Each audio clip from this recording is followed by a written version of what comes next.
Hey everyone, welcome back to today's Love Breakthrough Virtual Retreat Training. And our special guest expert today is someone who I have admired for a long time for her beautiful wisdom. Alison Lessard is a meditation teacher. She's an intuitive mentor, a spiritual teacher, and very much a creative visionary, and with over a decade experience. And we're going to actually talk about that decade pretty soon. And what I love about her wisdom is she bridges creativity with spirituality through lots of artistic expression. We're going to learn why that's really valuable when it comes to healing and creating beautiful relationships and conscious relating and cultivating deeper intimacy. And this is really, really juicy stuff. So she's also a podcast host and hosts workshops and all sorts of things. And ironically, I actually found Alison about 8 years ago on YouTube doing phenomenal tarot readings for twin flame relationships. Tell us a little bit about that, because that was a long time ago. Welcome, Alison, by the way. Thank you. Thank you for having me. Yeah, that was definitely a long time ago. Here we are. We're still here. We're still at it. It was, yeah, that was the beginning of, I think, the sort of catalyst into a major spiritual awakening by way of relationship. That was really how it started for me because I was curious about these things.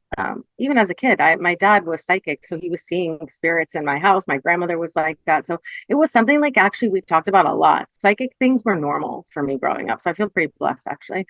However, as an adult, it got to the point where I was like, okay, starting to have new experiences in the relationship experience that I was having at that time, both the marriage I was in that I was leaving and then the relationship I was in after that was a huge catalyst. That was really the thing that it was like the sky opened up and so many things started to happen, more intuitive experiences and more um, teachings coming in. Do you know what I mean? Like it just was a flood. Like I'm feeling it now and I'm like, wow, that was a lot at that time. But it was good. You know what I mean? It kicked off a decade of healing and working as a practitioner and the way that it started was in body work because I was doing Reiki and that was when I was starting to have all of this phenomenon, like having all these experiences and thinking, wow, there's definitely more.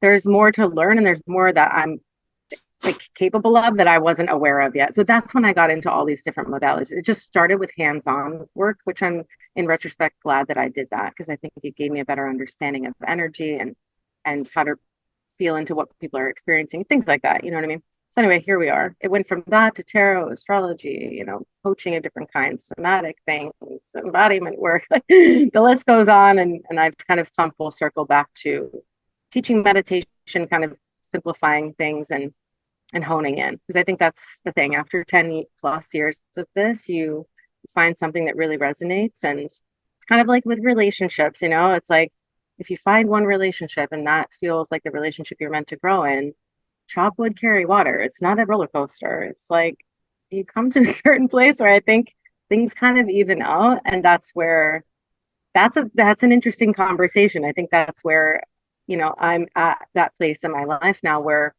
the roller coaster stuff is over. I don't attract it. I don't enjoy it. I don't look for it.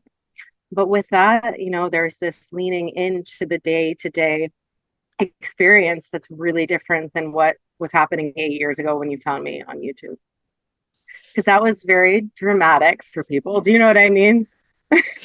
Well, it's Different. interesting because everything that you do is next level. It has a special touch of something magical about it. And your card readings were beautiful, and a lot of them were specifically for twin flame relationships. And we've got some thoughts about that, but we were talking about before we hit record. But what I noticed was almost becoming an unhealthy pattern of relying on card readings to give me some sense of kind of assurance, safety, security, or understanding about very almost like a love addicted relationship. And I would say it was between myself as an anxious and insecure type, and really trying to find some comfort in a Yeah. disconnection or misunderstanding.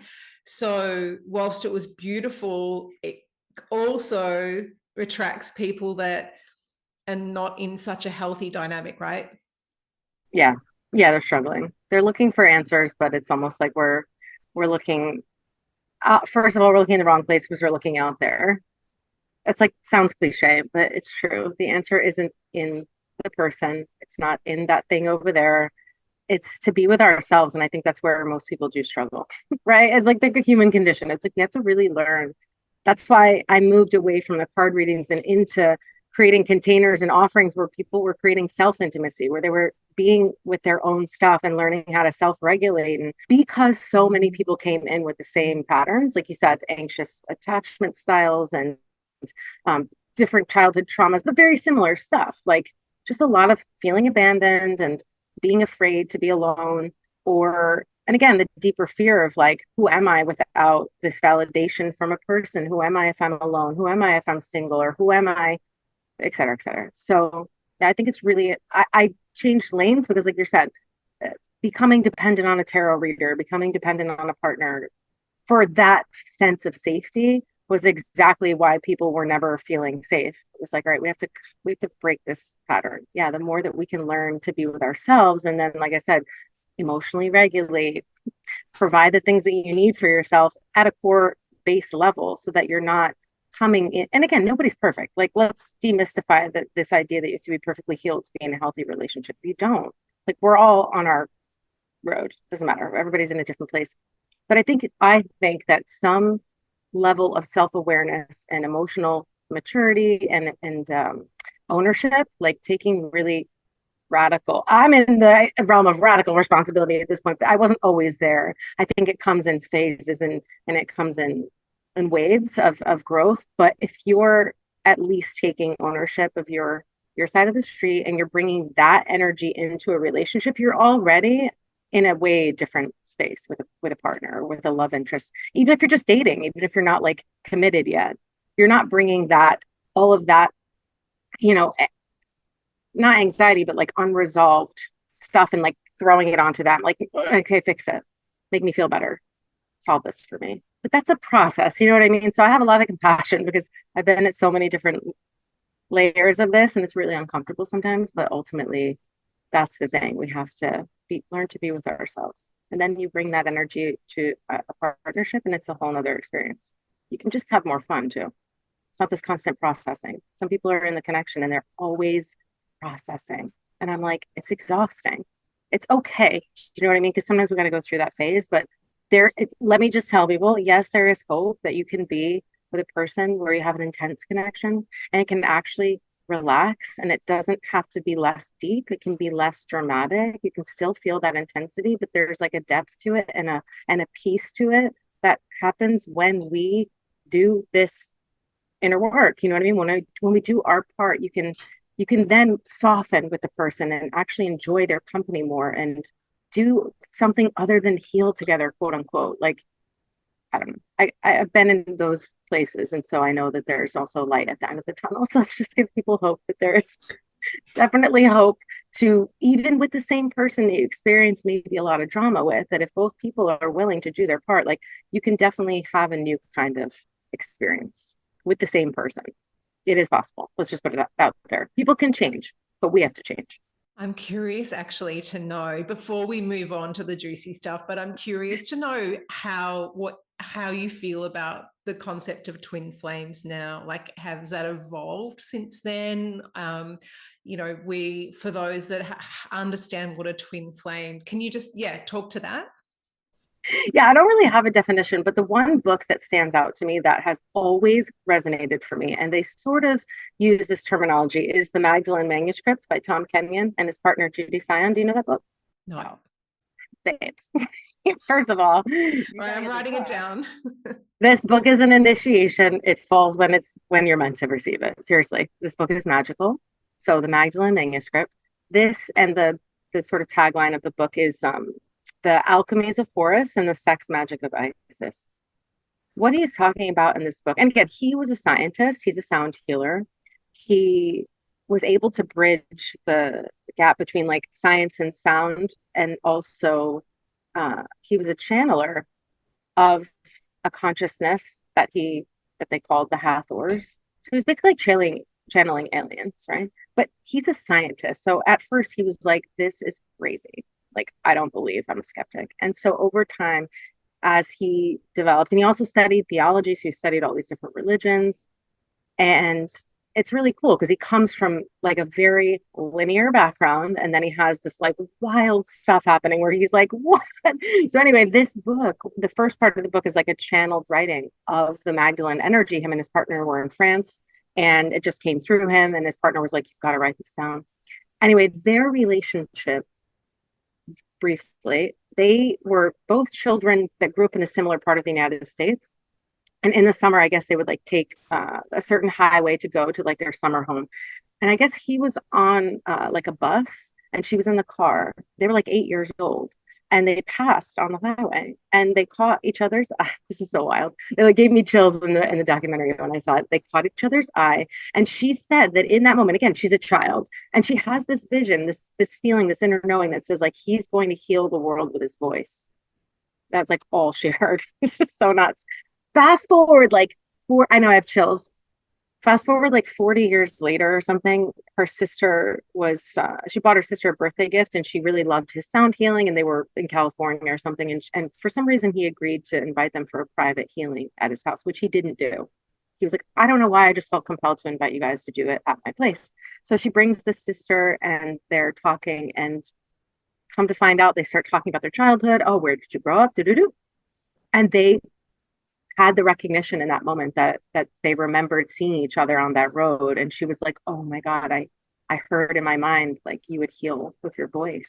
So anyway, they started dating. Like they were, older when they got together. I think that they were like, because his wife, I think, was sick with cancer when they met, and then his wife passed, and they got together after that.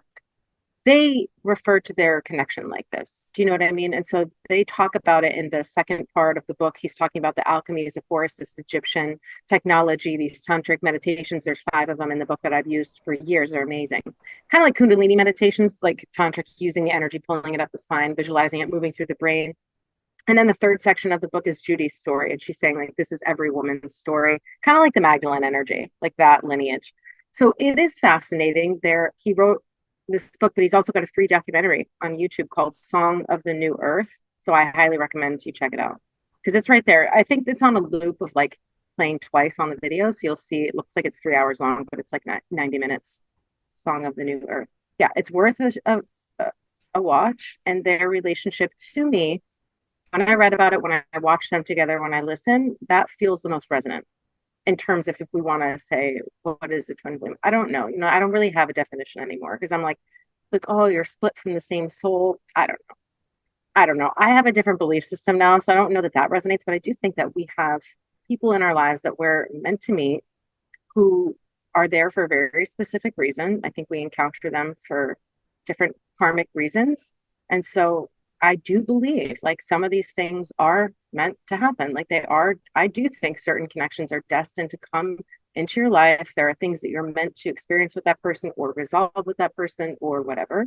Again, if I apply the Buddhist system, like based on our previous karmas, like, I mean, everyone's karmic, but the point is there will be these people that we meet and there's certain things that we're meant to experience undeniably. However, with all that, that's a disclaimer, like people can also get really fascinated, carried away, enamored with the one, like the story of the one, a sort of Disney fairy tale. Who doesn't want to be cherished and admired and have only one person in the entire universe that can love you? I don't believe that. You know what I'm saying? I believe that our relationships are a reflection of our karma, of us, period. That's what I believe. So and I know this to be true now because people are not fixed in nature, right? Because if they were, like your ex, everyone would have the same experience of your ex, but they don't. So therefore, that person is not fixed in nature. Your experience of them can change. Other people are having different experiences of them. And so I know that our relationships can shift and evolve with us, with the same people. And 10 years ago, we could have had one experience with that person. And then when we're evolving, our mindset's shifting, our projections are changing, we could have a totally different experience with them, a better one in some cases, hopefully. So that's where it's like people get really hooked into this idea that there's only one person and that's the only person that can fulfill their needs and that's the only person that can love them. And honestly, I think that's a trap. That's where I really felt a lot of empathy for people that were in that place because that's a really painful place to be, to feel like, oh my God, it's limited to this person that doesn't speak to me. It's limited to this person that's unavailable. It's limited to this person who doesn't know I exist, or they're married, or whatever, or they're not kind to me. But I think that this is my soulmate. But again, we're just projecting this onto the person because that's what we're familiar with, because that's our childhood that we've now put onto this person. And then we're like, fix it. Be better than my dad was. Be different than my mom was. Resolve this for me. So that's where it's really tough. And it can be better.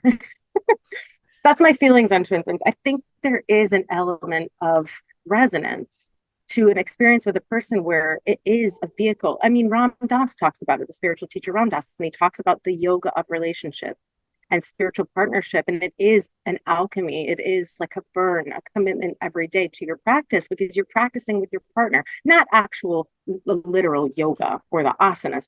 You're practicing union in a way that isn't normal. Like, this isn't the norm. And so to commit to that yoga of a partnership is deep work. That's really deep work. So not, I think a lot of people kind of use that label, but are they really, I don't know. Do you know what I mean? It's subjective. I'm just saying there is a resonance for me. And I think that because I have direct experience for a long time, I know what can shift and change and evolve in a connection with somebody.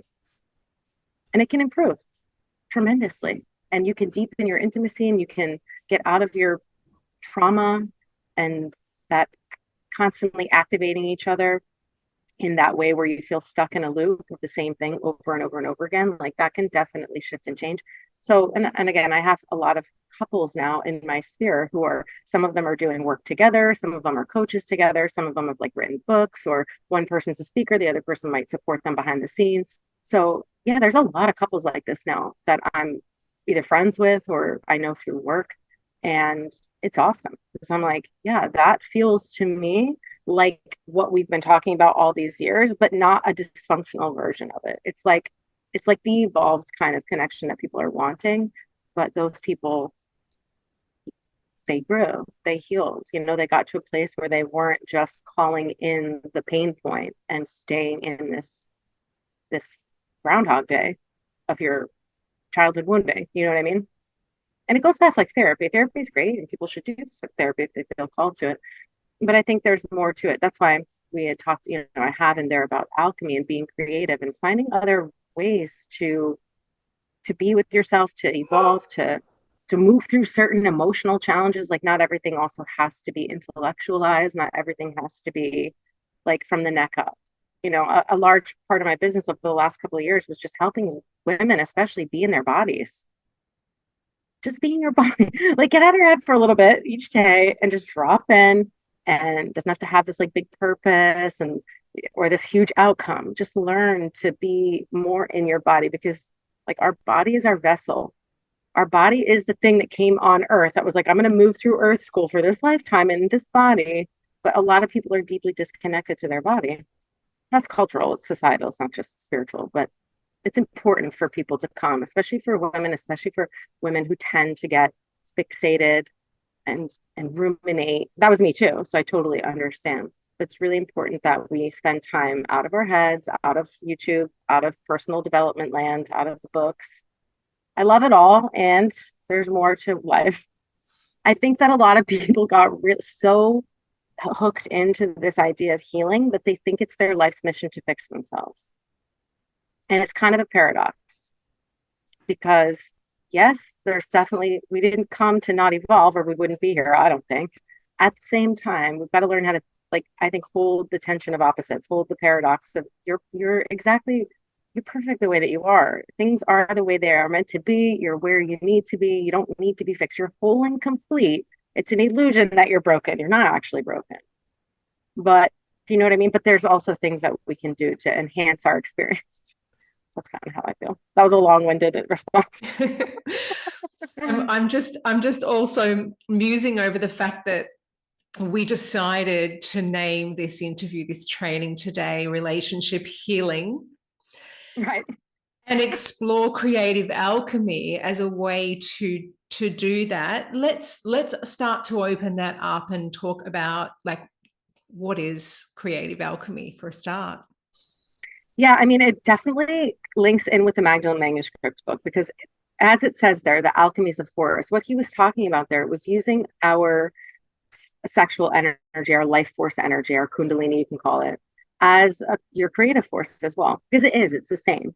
It's the same energy. So the energy that we create life with is the same energy that we create with in general. So that's you can create your expression, your art form, your whatever, anything that you're creating. But most people, like I said, they're very disconnected from their body. They haven't learned these things. They don't really understand that. And most people are creatively sort of shut down because I think that there is a lot of conditioning around creativity being frivolous, or people think like it has to look like a certain way, like an art project, or you have to do a painting, or you have to, I don't, you know what I'm saying? So where it kind of first started for me was that I mean, I was an artist. I did go to art school actually. My parents are both musicians, and so I have a lot of creative people in my family. And so creativity was encouraged. But like as I grew older, I went to New York City. I was working in corporate, and all of that stuff got put on the back burner. And I got really sick, and I had a lot of like illness at that time. I was dealing with a lot of health issues, and I just knew like this is not about my work. It's not about that. I knew energetically there was something going on. I knew that I wasn't happy.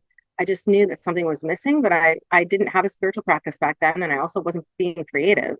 And those are like the two things that bring me now the most joy. But back then, I wasn't on board with it yet. And so when I read the Magdalene manuscripts and I started to do those Kundalini meditations, it's not Kundalini like Kundalini yoga. These are like tantric meditations based in like the tantric system of almost like have you ever heard of the microcosmic orbit meditation by Mantak Chia? Okay, so he's like a Tantra teacher, Taoist teacher from China.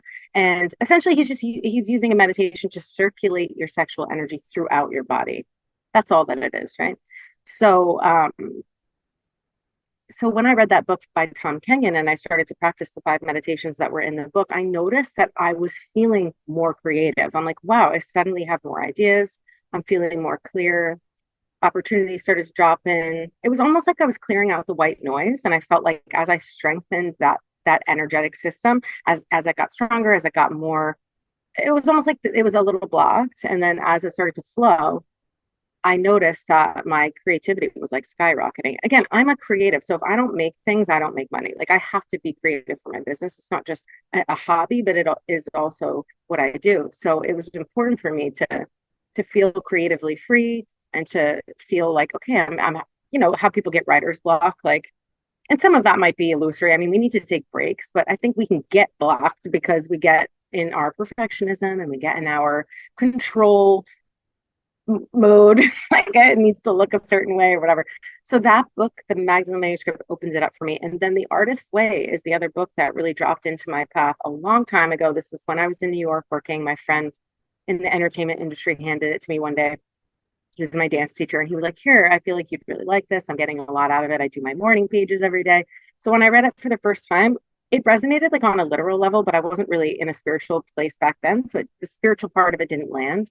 And then more recently, I went back to that book and it was just mind blowing. I'm like, wow, this is so powerful to use creativity as a way to process your feelings, to like move through challenges.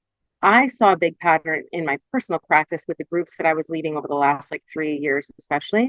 Most of these women were, again, in overdrive, stuck in their head, overthinking, feeling disconnected from their body, not feeling sensually expressed or just feeling sensually disconnected. Like they were very much from the neck up, living from the neck up, not in tune with like their sort of feminine or their yin. They didn't really know how to rest. They were feeling guilty taking breaks and relaxing. A lot of discomfort in receiving, a lot of overgiving, overextending, but feeling really uncomfortable with the act of receiving or the sensations that came with receiving or the unknown factors that come when we're opening ourselves to receive, which is like you said, because you deal with people who struggle with anxiety and anxious attachment. You're trying to fill all the spaces. It's like really uncomfortable to be in that void for a while when you're really fully surrendering to something or to someone. It's an exposure that's happening, right? So it can feel really, really uncomfortable at first, but it can get better. All of this can be better. So anyway, I noticed that they were all really creatively uninspired. And so when we started to do the activities in the groups where I was like, all right, this month we're going to focus on something creative. We're going to maybe make a little vision, a little mood board. We're going to start to move towards one of your goals, or just giving them free time to do creative pursuits, whatever they like. You know what I mean? It didn't have to look a certain way. They were just so lit up. Like all of a sudden, they're not sitting there ruminating about the guy that didn't text them back for 6 hours, and they're not stuffing. They're not going to the fridge and eating 3 bags of chips or whatever you're going to do, or just ice cream and sitting there numbing out in front of Netflix for 4 hours. Like, that wasn't happening because they were finding an outlet for all that energy. Because honestly, emotions are literally energy. The stories people attach to their emotional experience is different. And we all do it sometimes. I do it less now, but I used to do it a lot. That's something that can change. But at the end of the day, emotions are energy. They need to move, period. They just need to move. So give them a way, give them a vehicle to move, give it a portal, give it something, a form to express itself and move through you. For me, I used music a lot. Again, I grew up with musicians. I've always loved music. I would make playlists. I would be like listening to music. That was a big way for me to process my feelings. Honestly, I still use music. It's probably like the number one way. Also, movement, exercise, and any kind of creative pursuit. I love art. I paint. So I did watercolor. I did other kinds of painting, drawing. But again, this isn't for people to see. This is to simply let that energy move. Because again, most people will veer towards, I need to figure it out. I need to fix it. And then we start to intellectualize it, and then we start to get trapped because that's a trap. And we could be in there for a long time. And then again, that energy is building up, it's festering, and it can turn into other things. That's when we start to manifest illness, dis-ease, like in our body, because our energy is not flowing. So that's creative alchemy in like a nutshell. I would say that's something that's really been super beneficial and helpful for me and the people that I've worked with. I'm going to intellectualize it just a little bit because I do that very well. And Perfect. one of the ironies of this, Ali, is that if we're creatively blocked, we're probably Yeah. also blocked as far as how I can incorporate in creativity what might be of interest to me. So in a practical sense, you mentioned music and movement and painting. What other sorts of things, like what does this creativity encompass that the girls can sort of like take some ideas away with them Yeah. today if they're just feeling like, oh my God, I'm just not creative, I haven't done anything like that in years, where do I start? Yeah. I like to just ask people, like, when you were little, when you didn't have responsibilities, when you were a kid, what were the things that you were the most drawn to? People will say, I love to play out in nature. I loved to play with my dolls. I liked to dance. I like to pretend to be whatever backup singer. I used to love that. I was obsessed with Paula Abdul. We're probably in the same age. So when Straight Up came out on MTV, and I was literally there like a backup dancer because I'm 80s baby, um, obsessed. I was like, I will be on MTV. I will be a dancer and a DJ. Just think of the things that you like to do as a kid. Go ride your bike, like go for walks.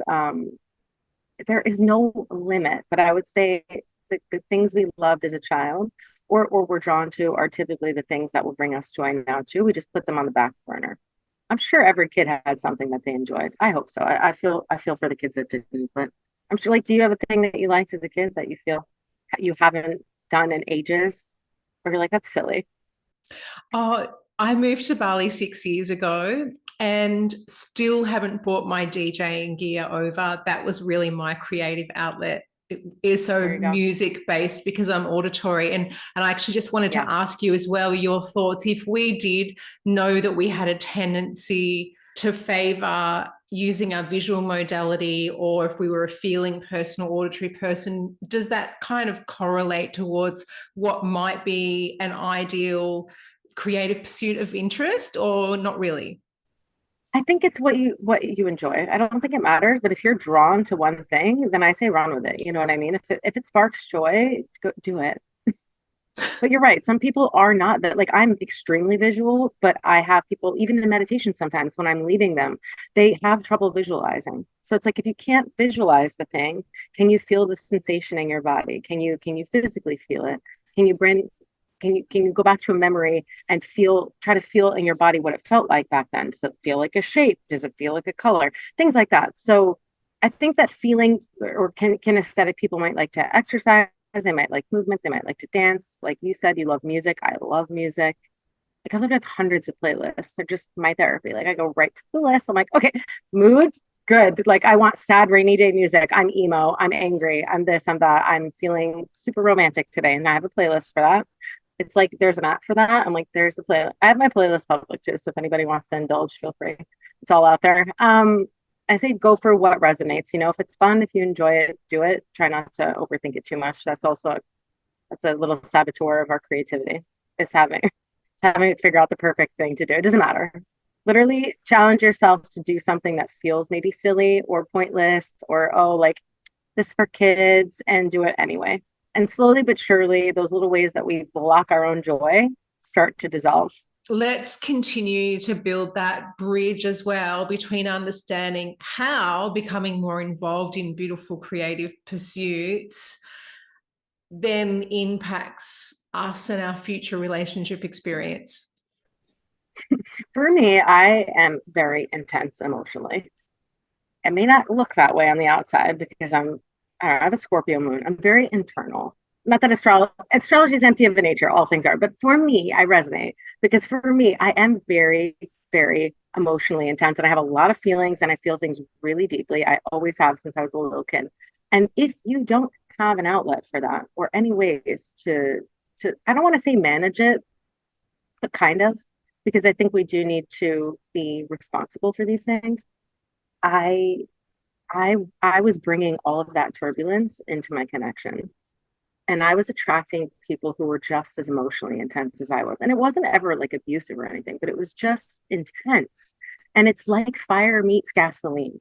And when you put gasoline on a fire, it is explosive. And so what was happening was that all of these feelings, because I was letting them fester, because I wasn't really doing anything with it, and because it was so strong, it would start to come through. And then it was like a fight. And then it was a comment that didn't have to make, or it was like picking at things that just didn't need to focus on, and amplifying the problem, or just all of this shit, you know what I mean? Sorry, I don't know, all these things. It was just becoming a lot. Like it was becoming really turbulent, and it was like polluting the relationship, in my opinion. And I'm taking full ownership. Again, it was happening on both sides, but I'm not speaking for the other person. I'm just saying because we're both really intense emotionally, and we didn't not, and we, you know, people like music, I think, for a reason. It's like we get to feel all the feelings.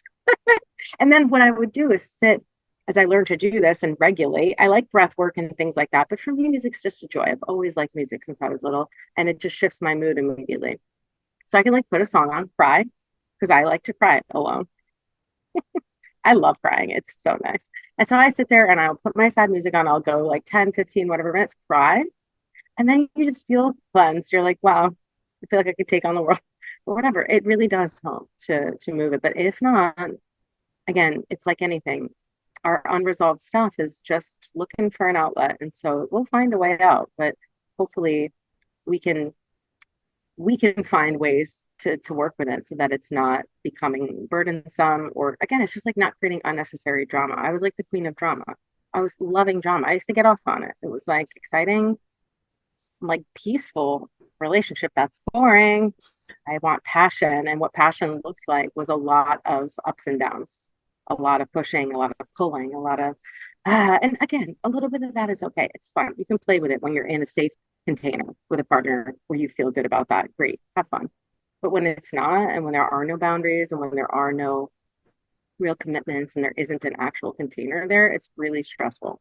So I just found that with all that intensity combined with a connection that wasn't defined, it was more of like a situationship situation, right? Where like I burn those down now, but back then that's just what it was. And so it was just, yeah, it becomes really stressful, and it doesn't have to be that way.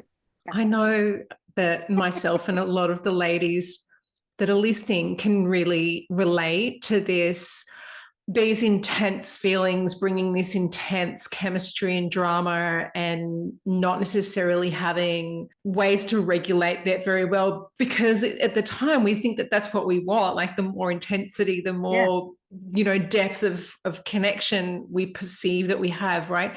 But I just right. also wanted to speak to the women who and maybe have the opposite experience, that are really kind of really struggling to form an intimate connection with someone, that maybe just feel a little bit disconnected from themselves, from life, and how this specifically really benefits them too.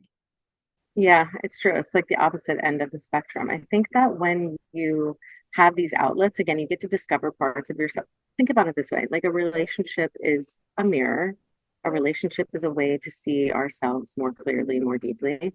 And when we don't have that person in front of us, like as that mirror, then we don't really have like a reference point to our own qualities, to the parts of us that we're not, that we don't know very well. And it is easy when you're alone in some ways to hide, to be like it's like a comfort zone. And again, it's what a lot of people know. Like you said, not everybody has this inclination, like you said, to connect in that way, or they're afraid or whatever, they're shy. I think that creativity is beautiful because there's no limits to it. There's no, again, nobody needs to see any of the things that you're doing. You're not doing it to sell it. You're not doing it to put it on display. You're doing it to discover more about yourself. I mean, there are tons of creative people who are extremely introverted, super shy. Sometimes they make this art and you're like, oh my God, this person must be like the most outgoing, confident, et cetera, et cetera. I mean, we see it in musicians too. They have like look at Beyonce, even she's got an alter ego. She's different as a person. And then she's got her like Sasha Fierce or whatever. These musicians have alter egos because it's a way for them to tap into places that otherwise would be untouched or unseen. And that's really powerful because I think we have such depth that most of us haven't tapped into in terms of what could come through us, who we are, all the different parts. So I think for somebody who's more shy or more avoidant of intimacy or maybe afraid to connect, that creativity allows you spaces to discover parts of yourself that you can also discover in relationship, but if you're not in one, it gives you that opportunity to go there in a safer way almost because there isn't another person there. Like I think sometimes that's the scariest part is that when, but here's the flip side is like the more that you can do it with yourself, the more that you feel safe. Safety outside of ourselves is an illusion. Yes, there is a practical, okay, of course, if I'm not with a person who's like physically this way or that way, yes, that's more safe, or verbally this way or that. But ultimately, the highest truth is that the safety is here. It's within ourselves. We are our own sanctuary. We have to develop that feeling, just like abundance or love. Love is not out there. It literally is a state of, it's a mindset. It's a state of being that we cultivate. And then because we've cultivated it, we experience it outside of ourselves. It's true for all the things. And so if you want that deep connection, cultivate it within yourself. If you're shy, if you're avoiding, great, cultivate, start to go there with you. That can actually be even harder sometimes for people. Maybe they feel, oh, it's not as real if it's just with me, or they're having trouble accessing those places because they've never tried. But that's why art is a way to bypass your mind. Art is the way to get past this thing like that we need to. It's just like what you said before. The moment we're up here and then we're like trying to figure it out, we're trying to make it perfect, we're trying to do it in a certain way. I feel art is like it's like touching God. It's like you're connecting to source. You're bypassing your mind and the part of you that needs to know and needs to do it this way or figure it out. And you're allowing, because the whole point of love, and I think, in my opinion, the type of connection that people want, they ultimately what people want is to feel connected to source, God, universe, whatever word you want to use. People want to feel, they want to be free. They want to be free of suffering. They want to feel something bigger than themselves. And so if that's the case, that's available now. You don't need a partner. A partner will amplify it, but you don't need a partner. But you can certainly find ways to. And again, I also meditate. And that's why I meditate, because I'm connecting with source. I'm opening myself to that. I'm like, I know I'm already that, but when I meditate, it's like you turn on the light switch. You open up the doorway. You're like, all right, I'm available now. I'm here. I'm open. Come on through.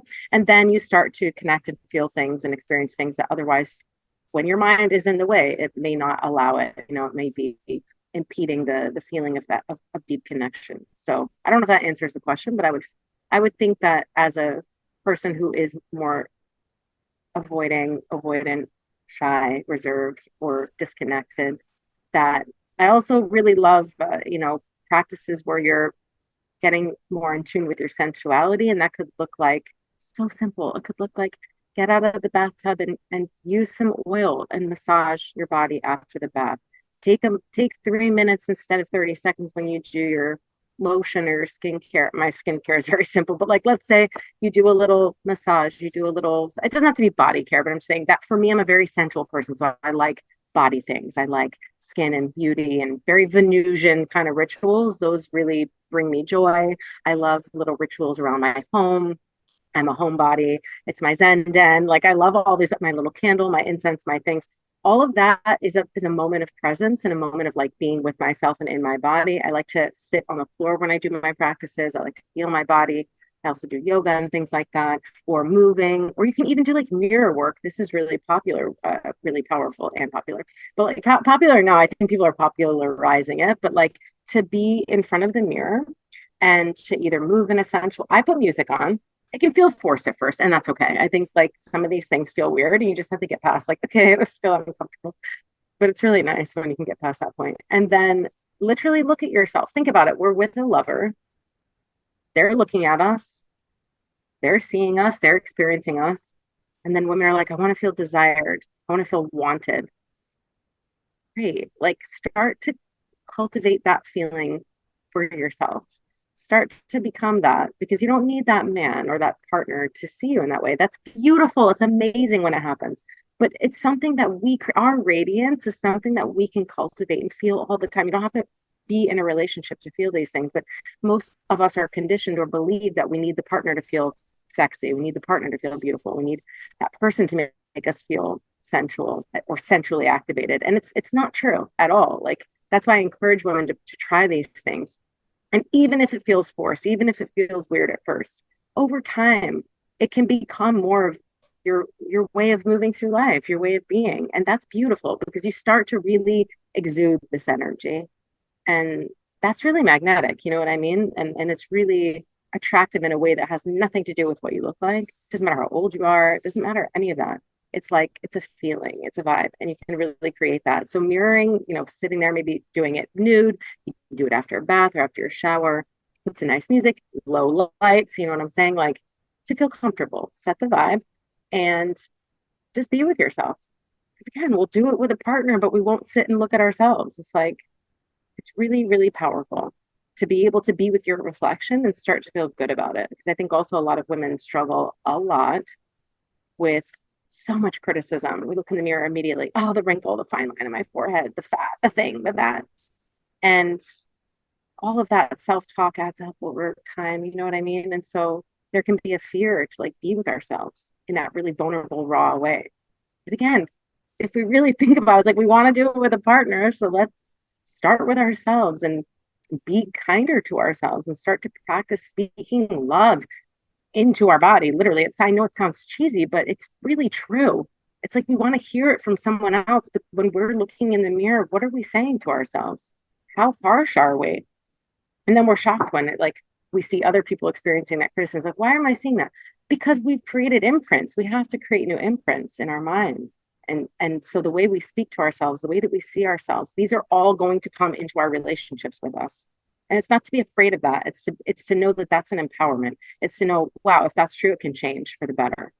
So that's why I'm really passionate about that because I think it's really important. Again, a relationship is just reflecting us back to us. As you were sharing about that, I remembered that more than once I've had friends comment to me about how I'm a different person in relationships to when I'm single. And what I noticed, which is related to exactly what you're talking about, is as a single person, I'm very serious. I don't take as many opportunities to just be really light and joyful and playful and fun, which is very different from how I am in a relationship. So sometimes it can just be that simple, right? It can just be Yeah. being playful and light and easeful and joyful with ourselves. Period. I mean, the amount of people that will talk themselves out of it. I laugh. I'm like, I think that's part of my purpose is to be playful. I really do. And I can be serious as well. But I think it's like a frequency of joy that people really need to like plug into.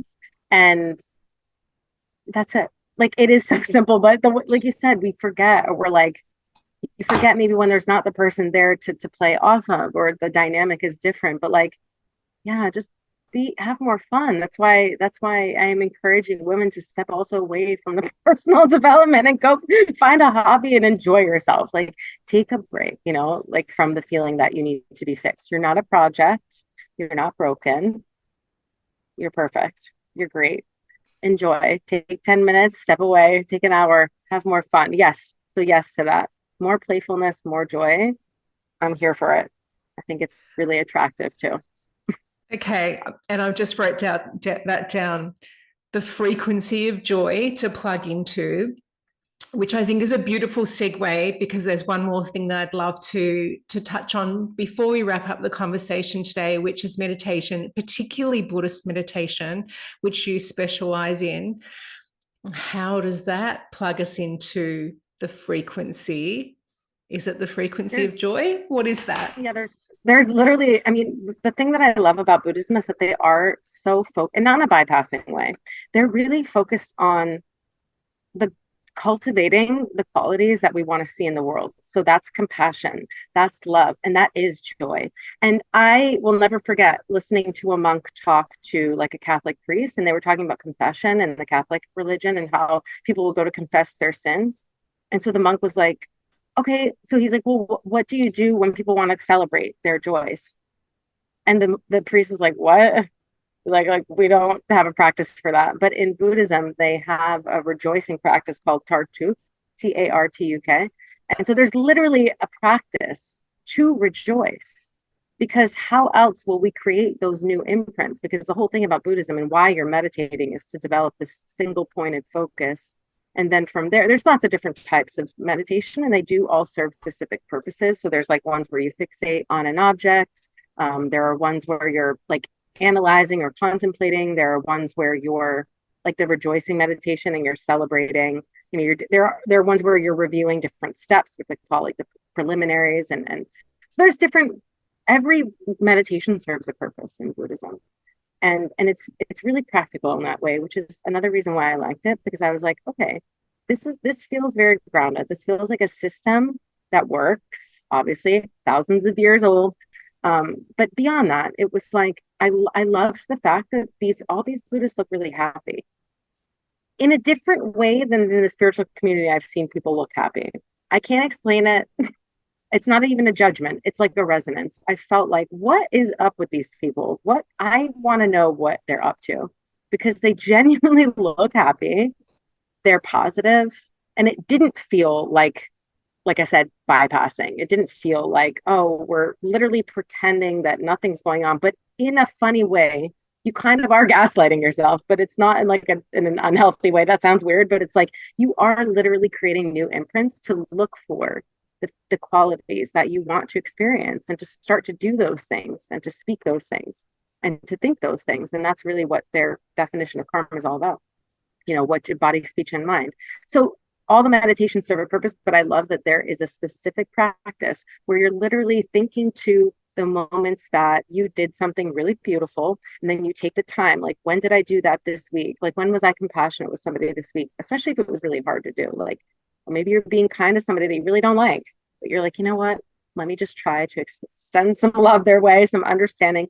And then the Buddhists are like, celebrate that, rejoice in that, because in that you really are creating new karma. You really are you're planting new seeds. So we want to celebrate that, because in the celebrating, it's like fertilizing it.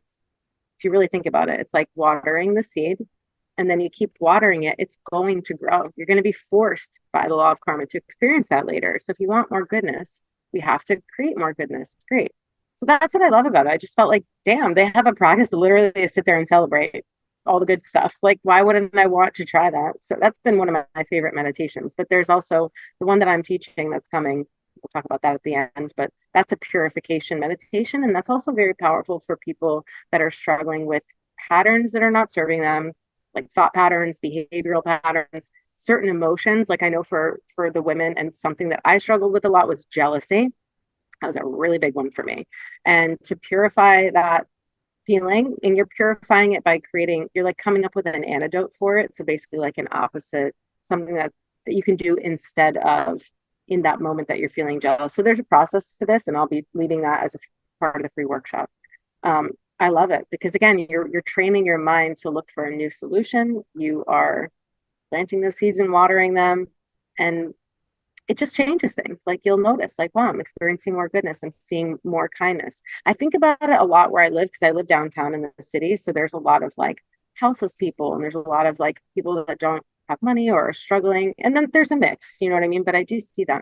And I am like looking for good moments. And sometimes I'm shocked. Like I know that the person that's walking next to me, that's walking by, this person that's homeless, for example, is having such a different, I can see it on the look on their face. I can feel it in their body language. And one of my practices is to like see all the homeless people as Buddhas. Because I'm like, think about it. They're literally making me, they're sparking a feeling of gratitude of everything that I have, of my health, of abundance. Like it's such a wake up call. So this is a big practice for me. And I'll like pretend I'm beaming out light. And I was literally doing this the other day. And this is just little proof that this stuff works. I was walking by a homeless person. And again, I'm always trying to like send them loving feelings. It's like the biggest thing for me. It bothers me. It must be something for me specific. But I was doing that and I was thinking, let me just send this beautiful energy their way. And I was walking, and not 60 seconds later, a woman crossed my path and she went, "You are so beautiful," and just kept walking. But I was having the exact thought in my mind, I want to send this beautiful energy to this person. And then immediately it showed up as like an affirmation right then.